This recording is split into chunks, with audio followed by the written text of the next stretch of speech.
Que evidências bíblicas são ensinadas para ensinar que os dons cessaram? 1 Coríntios 3, versículo do 8 ao 12, fala a respeito da chegada do que é perfeito. O amor jamais acaba, mas havendo profecias, desaparecerão, havendo línguas, cessarão, havendo ciências, passará.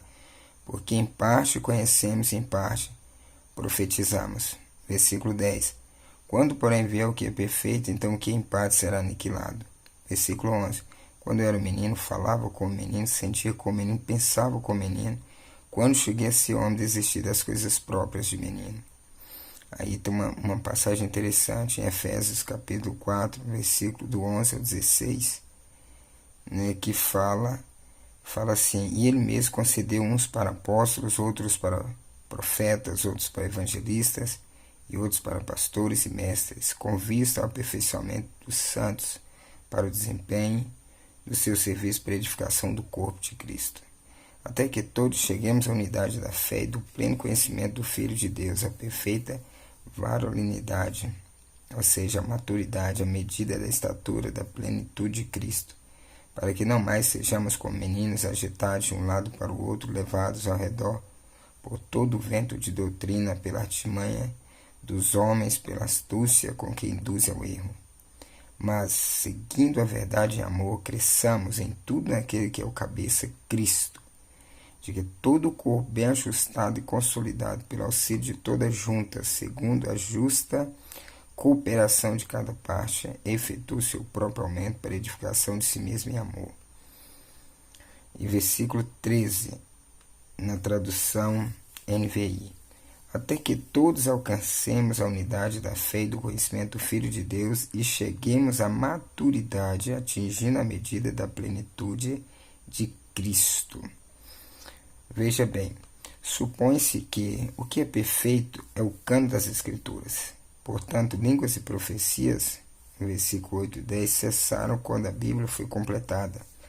Mas Paulo, ele contrasta aquilo que é perfeito, maduro, e aquilo que é em parte imaturo, infância versus maturidade.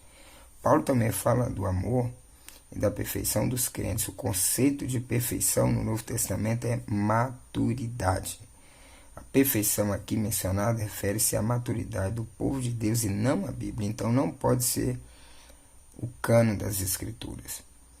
Quando a igreja crescer até a maturidade plena e ver a Cristo face a face, somente então cessarão os dons. Nós vemos aqui claramente em Efésios capítulo 4, versículo 11 ao 16, falando da importância, né, e que o Espírito Santo ele nos deu dons.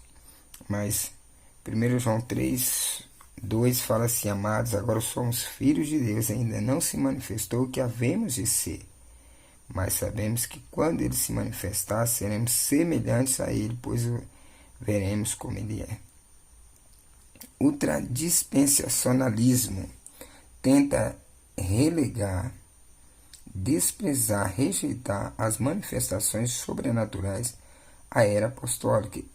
Ele ensina que as manifestações sobrenaturais do Espírito Santo, especialmente línguas, profecias e milagres, cessaram depois dos apóstolos e não deveria continuar durante toda a dispensação do Evangelho.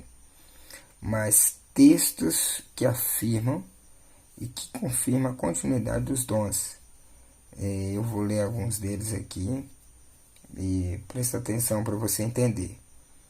E disse-lhes: ide por todo o mundo e pregai o evangelho a toda criatura. Quem crê e for batizado será salvo, quem porém não crê será condenado.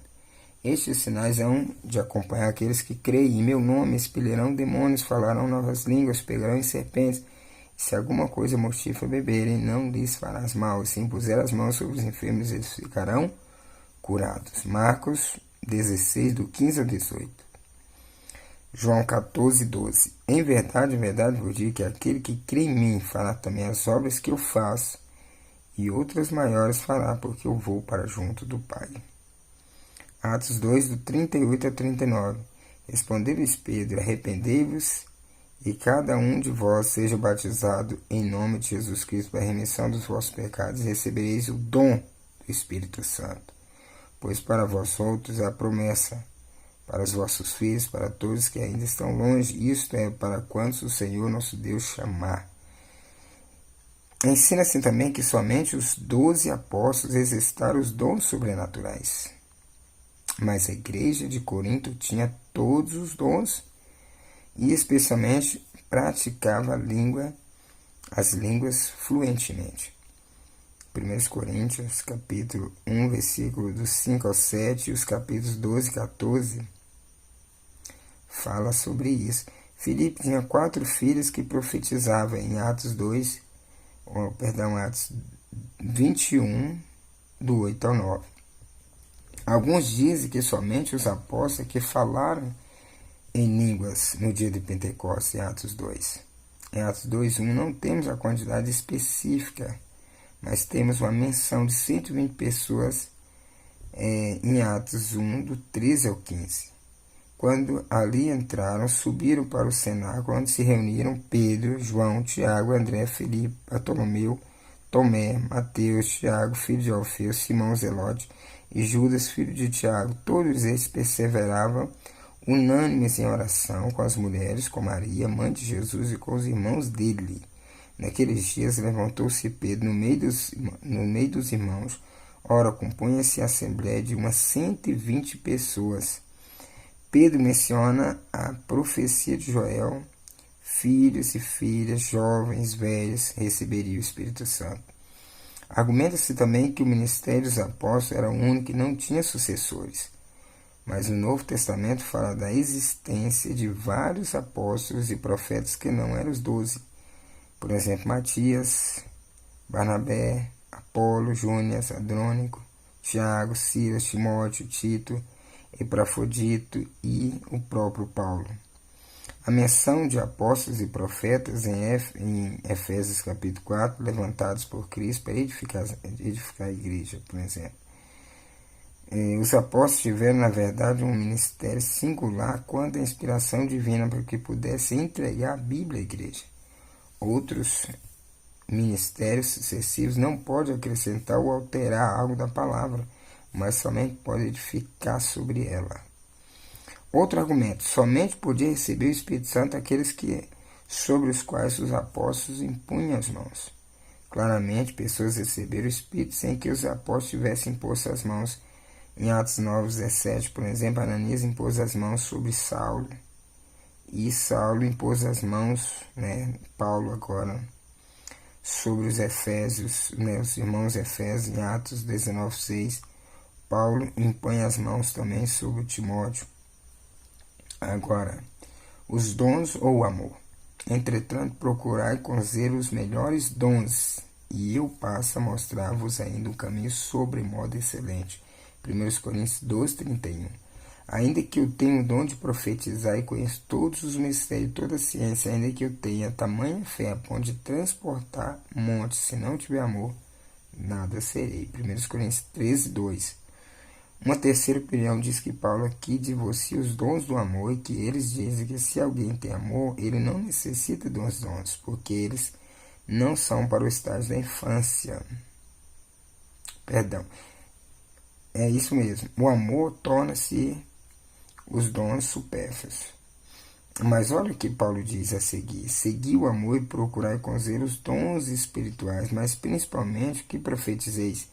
Então, o último versículo do capítulo 12 fala isso, e o primeiro versículo do capítulo 14, Paulo ele já fala: segui o amor e procurar com zelo os dons espirituais, mas principalmente que profetizeis.